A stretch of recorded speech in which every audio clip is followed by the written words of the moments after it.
Why do bad things happen to good people? This is a question that a lot of people grapple with. This is a question that a lot of people, in fact, struggle with. And not being able to properly answer this question has led people to a lot of suffering, a lot of doubt. And some people even go to the extent of disbelieving in God completely simply because they cannot find a suitable answer to this question. So this is a question that we also are asked by others. We are asked by non-Muslims. We're going to be asked by perhaps by our children. We have to know the answer to these kinds of questions, not only for ourselves, but also to help others as well.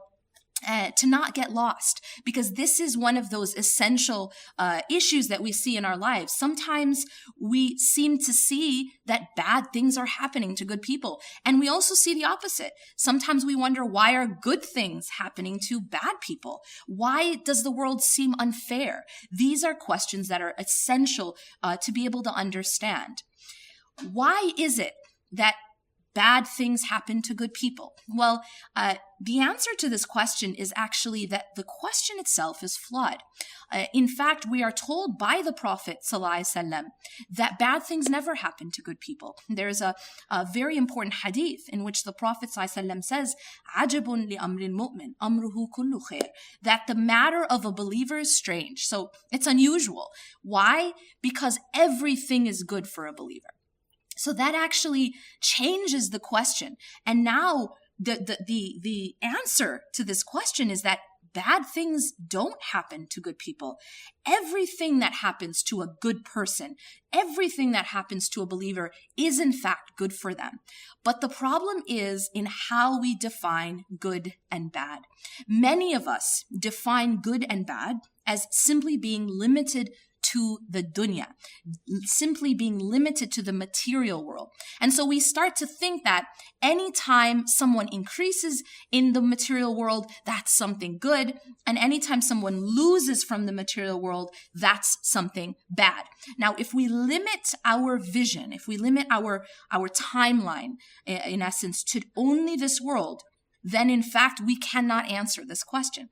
But the reality is that our existence is not only limited to this life. Our existence is actually, this life is actually just a blink of the eye of our greater existence, that there is a hereafter.